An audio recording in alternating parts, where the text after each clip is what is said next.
Yes, right. Nkulamusiza kwenye mkwano gwange nagisinzo bango tuliza kutegeza nti okola kyamanyi nnyo kwekumira ku Yugi Update TV. Kakati na mawulire agaliwo. Waliwo munnakibiina kya National Platform eyali yakwatibwa eyalirizingiddwa neyalabiddwako nga Heavy Security emusimba omusimbi ogubalirwamu zino wammanga. Tetumanyi nsonga lwaki ab'ekitongole kino ekikuumaddembe bakutte ssente ne baziwa suspect yono gwe baali bateebereza okubanga suspect owa National Platform wakati mu kuliriizingibwa. Kino nno kyennyamiza nnyo eggwanga nga babuuza move ki eno egenda mu maaso n'okukolebwa, era kyatutte ku extent nti Secretary General Louis Rubonga avayo n'ayogera ku nsonga eno eyagenze maaso y'ekikolwa nga kino, era nga na Uganda balese mbyewuunyo nga tebamanyi kituufu kiki. Oli ku Yugi Update TV ko sinzo bango tuliza gwatana tweyungako kirira wansi waliwo kigambo subscribe kikoneko ojja kubanga osobola bulungi nnyo otweyungako gwe mukwano gwange mpuliriza. Abali emitala w'amayanja bali mu diaspora mbatumiddeko nnyo mwe bali kwekumira ku Yugi Update TV. Ene waffe budde bwakinyika ggobe okuba kuba luwandagirira ewammwe simanyi mbeera ki gye mulimu eyo mu kitundu kyammwe eno mu kibuga Kampala olukuba lutandise okubanga luwandagirira mu bitundu ebyesuddeko ne Kampala. Embeera y'obudde bwetyo bweri gwe mukwano gwange ali yampuliriza. Naye bwe tudda ku mbeera y'obudde genda mu maaso mu Uganda ennaku zino eri mu political landscape, embeera teyeyagalizaako ddala, teyeyagaza ddala. Nsangi zino gavumenti saako n'ebitongole byayo ebikuumaddembe beegumbulidde omuze gw'okuwamba abatuuze bannansi naddala abo abali ku ludda olw'opposition nga n'ensonga gye babalanga temanyikiddwa, wabula nga ekisinga okwennyamiza bano bajja bakuwamba from nowhere obanga otambuddeko. Kitegeeza ki? Baba bakutambuliddeko dda akabanga akawera nga bamanyi movement zo zonna zonna, bamanyi endyayo, bamanyi gy'otambulira, bamanyi w'osula. Kakati ekitongole ebikuumaddembe bituuka ku extent ekula okunoonyereza ku munnansi w'ebityo kiba kyennyamiza eggwanga gwe mukwano gwange ali eyo ampuliriza. Kiba kituteeka ku lisiki buli kadde okubanga tutambulira mu kutya eggwanga oliteeka ku bunkenke. Jjukira nti si gwe mulundi ogusoose okubanga munnakibiina kya National Platform awambibwa mu ngeri efaanaganako bwetyo.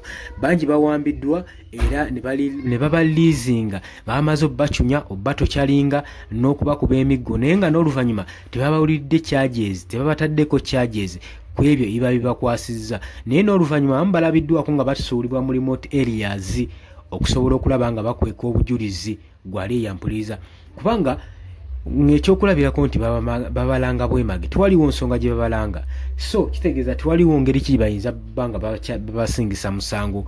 Okuggyako abo abaana ab'ensonyi bagezaako okubanga babasingisa emisango.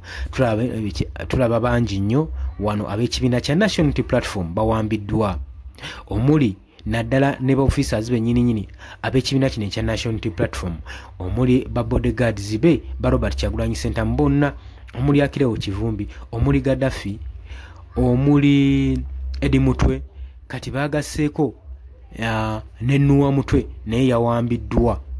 Tetumanyi gavumenti ki kigendera kyerina mu nsonga eno, era tetumanyi na nsonga lwaki bano bye babanga erina beebavunaana lwaki tebasalira ne batandika okusavinga punishment zaabwe. Buli munnansi ekyo kye yeebuuza, wabula olw'okuba nti nno bakwatibwa mu mbeera ey'okubanga balwanirira eggwanga lyabwe,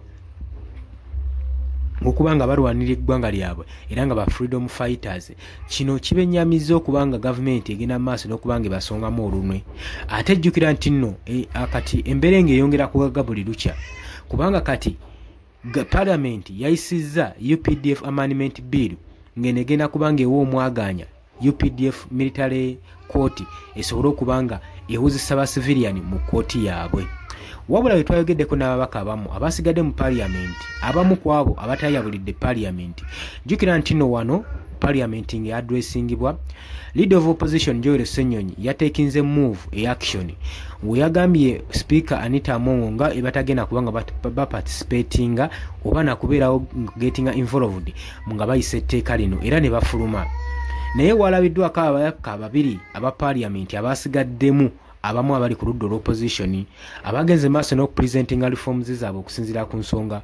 Omubaka omu yasinzawo n'agamba nti nno newankubadde kale teeka baliisizza naye era twabasuuzizzaako ebimu nga okubanga buli kyambalo kye balina okukwata bo kye bakuusa muno kyamagye kirina okubeerako ne kye bayita bakita badge ey'amagye akabonero akalaga nti nno kyamagye si kuva eri ne mukwata bantu kyeyonenero ng'e mwagala okutagetinga ab'ekibiina kya National Unity Platform ba foot soldiers mu bakwate okuba bayambadde overall ng'ate mugiinako akakuku.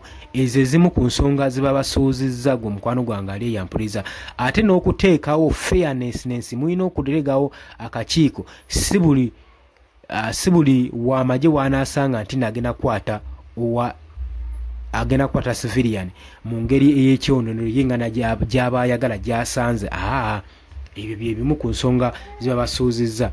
Wabula oluvannyuma newankubadde ebyo byabaddewo bityo, ebbago lino lyayisiddwa erya UPDF Amendment Bill era ba civilian bagenda tandika okuba nga batwayingisibwa mu military court singa banaakwatibwa nga beenyigidde misango egyekuusa kujya military offenses.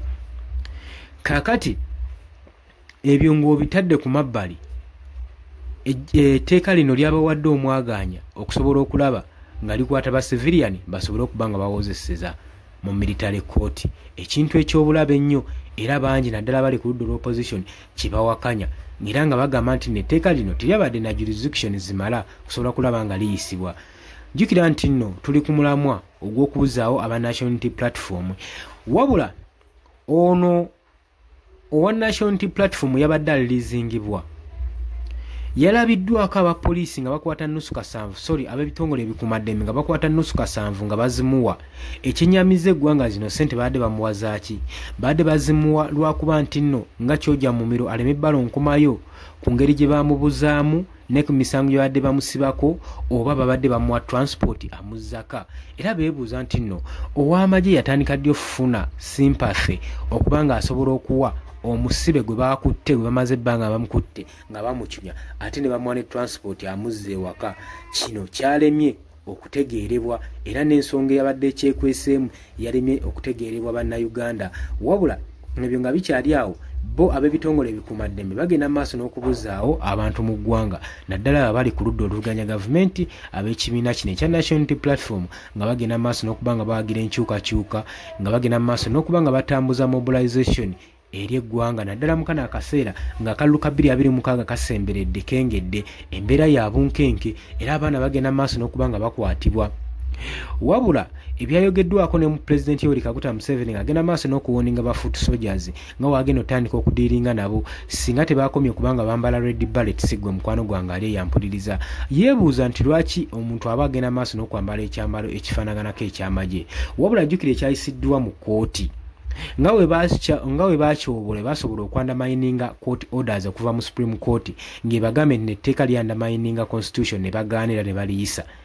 Era yengeri yemu gye bagenda okunyoomoolamu etteeka eryayisiddwa mu paaliyamenti liba basuuzizza ery'okuba nti eragira aba military okubanga ba individual baba civilian balina okukwata yoyo gwe basanze mu kyambalo kyabwe mu equipment zaabwe nga kiriko baaji yaabwe ng'abamagye si gwe basanze si buli overall gye banaasanga nti banaagikwatiranga erina okubeerako uniform akabonero akalaga nti kyamagye naye nga we banyoomola court orders za Supreme Court ne bayisa etteeka lino ngate already Supreme Court yamaze doddigana nti terijja kula li undermininga constitution na lino mwami Yoweri Kaguta Museveni wagenda li undermininga agenda maaso n'okwata ba foot soldiers kuba yabawooninzidda mbutalaba nsonga lwaki bagenda maaso n'okwambala red bullets. Ate jjukira nti nno red bullet eno teriko wadde kabonero kalaga nti nno kyamagye, tekuliko kabaaji konna konna, kale tetumanyi ensonga zino zigenda kuggwerawa. Yaani agenda okubeerawo protectinga amateeka ge baba bagidde wano mu UPDF Amendment Bill. Ekyo nakyo kibuuzo kiri awo.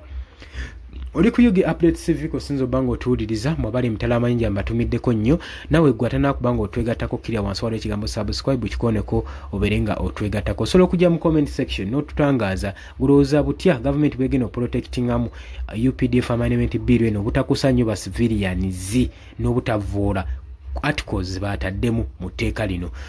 Mbagala nnyo mwebale kwekuumira kuyugi update civic.